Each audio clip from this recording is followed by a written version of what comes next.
Hi everybody, I hope everyone is well. It's been a month since my last video, and in that month I have not bought one deck. I almost did, but I got outbid on eBay, so thank you whoever outbid me. You jammer. So yeah, what have I been up to? Not a lot, to be completely honest with you.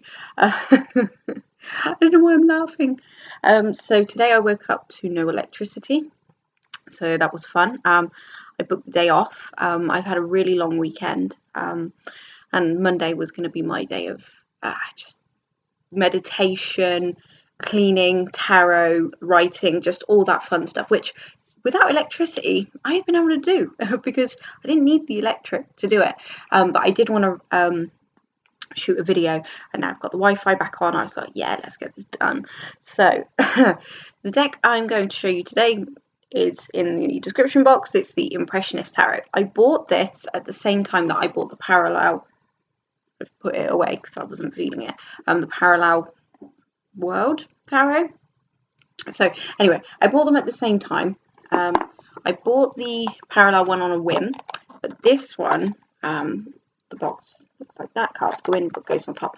This one is one I wanted. I was looking for a deck where I thought that I don't necessarily automatically see the Rider-Waite-Smith symbolism. It is in this deck, but it's not automatic on all of the cards. And I wanted something that I could really use to try to pull more at my intuition. So this is what I bought. So, and it's Lo Scarabeo. I love Lo Scarabeo because I did try to do what I was doing with this deck with the Paulina Tarot. Because with that one I chopped off all of the bits on that, the names, so that I wasn't like, right, four of swords, this means this, this means this. But I can still find myself doing it slightly, and I was like, oh man, do you like my edging? That's what you get if you pay £1 for crayons, or felt tips rather. So it didn't quite work with what I was after. So but the Impressionist Tarot definitely worked. So yeah, so the book is by Corrine, who was, or is, the Wizard's Tarot and her astrology book, I believe. So I think I'm right. Hold on, let's have a look. Yes, I am. So from that book, I knew that I already liked her style of writing. So I was very excited. So the book, I pretty much demolished it. As you can tell, I proper broke in that spine. No mercy. And the author is Arturo Picard. It's very good. And he did Tarot of the Pirates, the UFO, Tarot and Tarot of the Angels, all published by Lo Scarabeo. Okay, so I will show you a little of the book, just so you can see what we're working with here.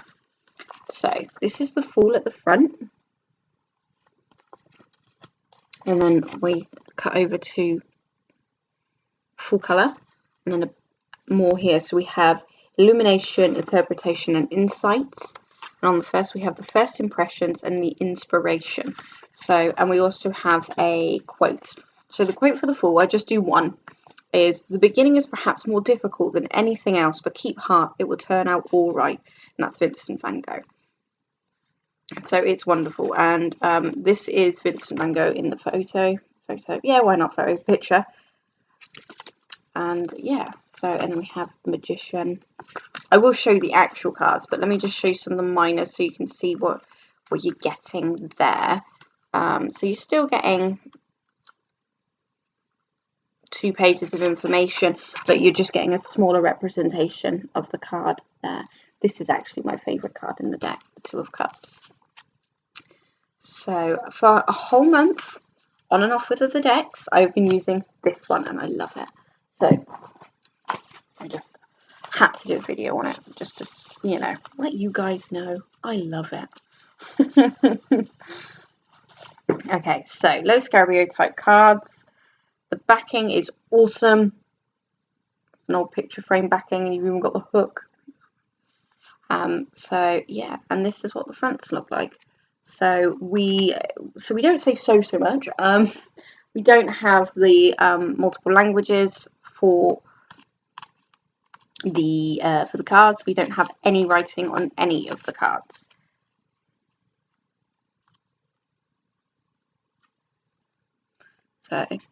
So when I was talking about the symbolism, we have the devil, we have the chains there with the male and the female, and the rather pointy hat, and everyone knows that the devil's going to have a beard if the devil's going to have a beard, you know. There's subtle. Yes, subtle is the word I'm looking for. Symbolism. We have the 9 of coins, pentacles, pentagrams, the round discs. And the thing is, if I'm stumped, and this deck often stumps me, I literally just go on what I feel. I know what you're thinking, Cassandra. That's what you're supposed to do. I know, but I'm such a what's the word? I like to study. So when I see the 9 of Pentacles, I'm like, right, what does that mean? What does the 9 mean? The Pentacles, the suit mean? And as much as that is fun, and I like to read like that, it can sometimes be a little bit stifling for myself.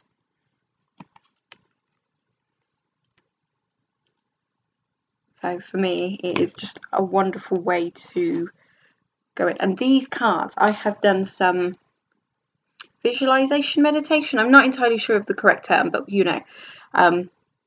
I will draw a card before I go to sleep, and then as I'm drifting off to sleep, I will walk into the card, and I love doing that. This deck is wonderful for that. I have Justice,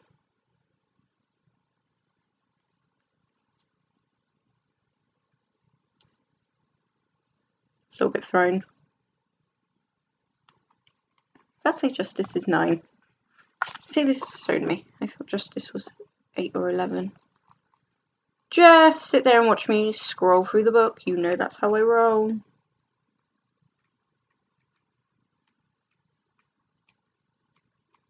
I mean, all the symbolism's there to suggest it. Yeah. Oh, it is 11. Duh. I don't know. Me and Roman numerals don't get on. Oh, I'm not even going to edit that. I'm going to leave that in so you can all see how daft I really am. The book is, like I said, phenomenal. And I didn't tell you whose art we're covering. We have, here we go.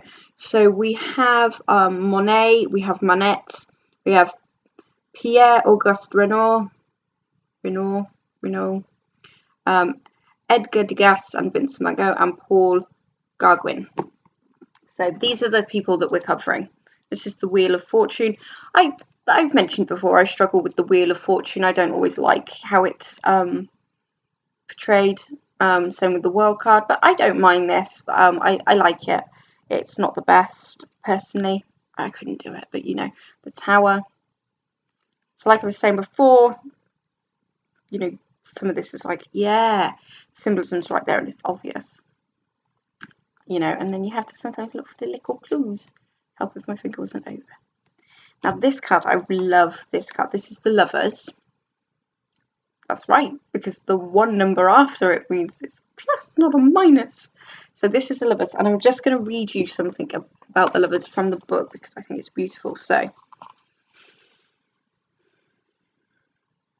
okay, so the 3 tahitas.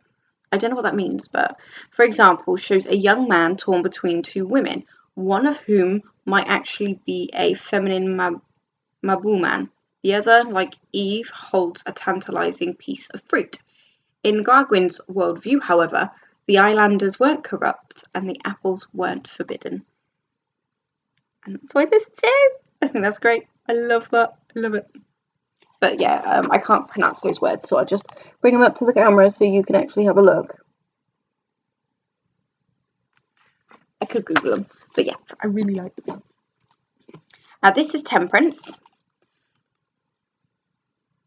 And I'm not ashamed to say, I have to get the book out. I'm like, what? But it's so interesting, and it's really like sent me flying into a world of discovery of, oh, I've got to know about these artists. And the book does give you quite a bit on the artist, but it's also really nice as well to do your own research. I've always had a love for Monet, and then yeah, with this deck it's kind of opened up a whole new portal for other artists that I probably didn't know of. I knew who Van Gogh was. We've all seen that Doctor Who episode. We all know who he is. But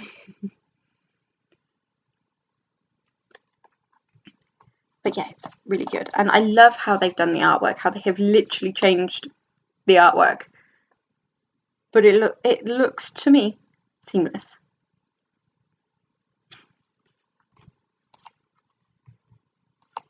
Oh, I'm not going to balance them on the edge there because they're getting a little heavy. I'm just trying to find some of the cards that I really, really enjoyed.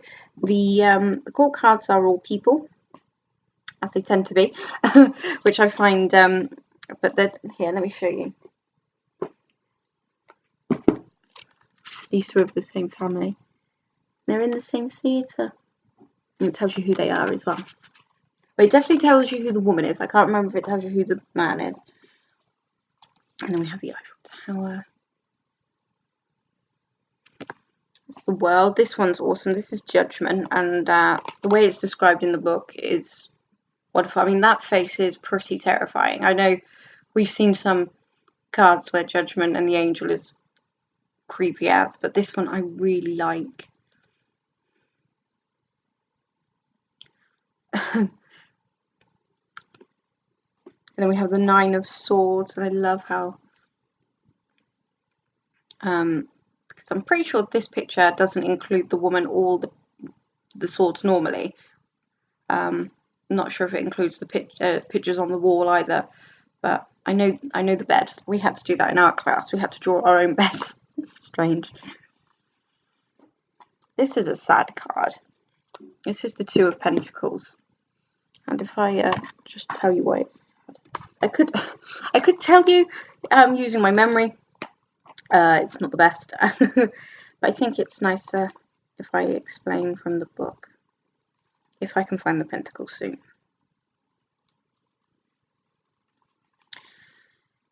You guys aren't in a rush, are you? Here we go. So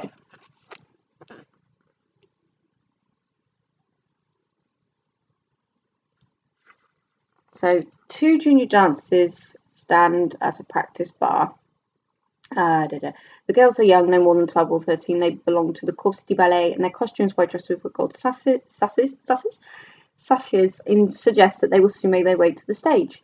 They're in front of an audience that will practice the art of entertainment and enticement, all in a desperate search for fame and fortune. Now we move on to the inspiration. In the Paris operas of the 1870s, wealthy male patrons could often be backstage taking liberties with dancers who were young, pretty, and poor. The men called the girls petites rats d'opera, opera rats, because most of them lived lives of quite desperation and they were willing to trade favours for food. The artist, Degas, wasn't much kinder than the predators who stalked the ballerinas. He called the dancers little monkey girls, and he captured them at their most vulnerable in the moments of nakedness, pain, and raw endurance. He liked to see their feet bleed and hear their joints crack at the bar. In the Two of Pentacles, we see how their struggle helped on the girls when they had nowhere else to turn. There really is no other species on the world that is as cruel as man, is there? There really is not. So with what I have here, from what because I know now when I see that, I feel absolute sorrow, And there is a theme of that running through the book for that artist, I think, at least. Let's have a nice light card. I find that quite sad. I find history quite sad in general. I'll just show you a couple of cards while I rabbit on. I am reading. It's a big book, so I've kind of put it down for the time being, about Jack the Ripper. And what was disgusting to me the most was the fact that back then, according to this book, because obviously there's so many books on Jack the Ripper, it's hard to know what's true and what's not true. So I'm just relating what I've read, although I don't doubt it. Back in Deer in England, they had brothels, as they do now, but these brothels were filled with children, and more often than not they were little boys rather than little girls. I think that's sad, because even the police would visit them. Like I said, I'm just reading it from this book, and I find that so depraved on every level. And I hope you do too. I'm sure you do. But do you know what I mean? I just like, and then, you know, finding that men would prey on these poor, hungry, starving girls as well. It's just, it's disgusting. But there you go. Now I've lightened your mood too. Strength.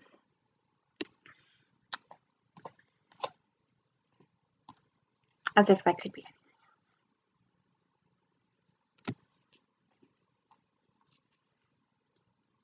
The imagery is awesome. Of course it's going to be awesome.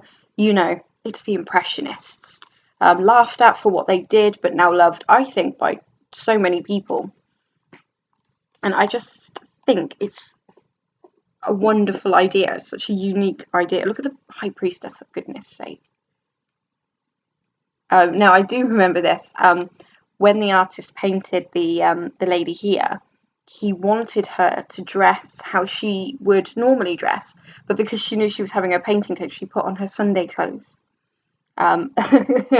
which obviously was of Christian influence. So she'd go to church on Sundays, so she put on her Christian dress to go as if she was going to church. Oh, bless him. I do love the pictures with the houses, absolutely. I think out of all of them, I find in this deck anyway, the Pentacles a little more harder to link.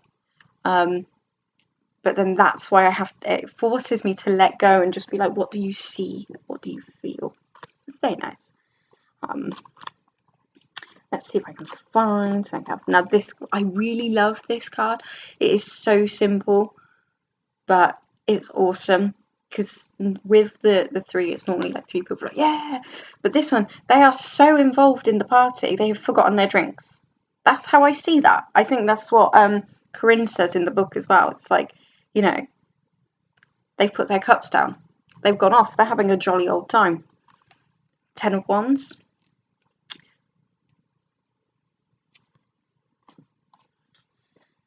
See who else I can share with you. I like this one. This is the Six of Swords. I've walked this one before. I love that one.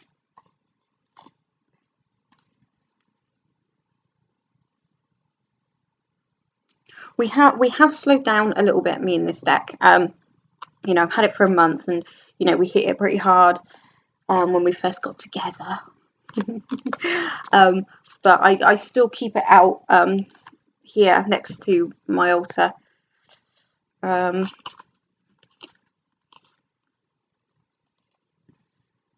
am still using it. I'm using a few different decks as we come into autumn, which I like watching people's videos of the decks they're going to use for autumn, so I might do one just to get on that. Problem is I tend to try to stick to it and then something shiny. But, you know, self-discipline. I need that. Ooh, who else do we have? And I will show you this one last because this is one of my favourite images as well. So this is the Ace of Pentacles. Look how beautiful that is. This deck just makes me happy. Like I said, there's some rather sad backstories. Some of the images are not all necessarily happy, but for the most part, it does make me happy, and I love feeling it in between my fingers, and yeah. So this is the Impressionist Tarot, and I would love to hear your thoughts if you have it and what you think. I happen to really like it, so go easy. I'm joking. But yeah, and it lives in its back. So thank you so much for watching, and I'll be around. I'm always around. Thank you.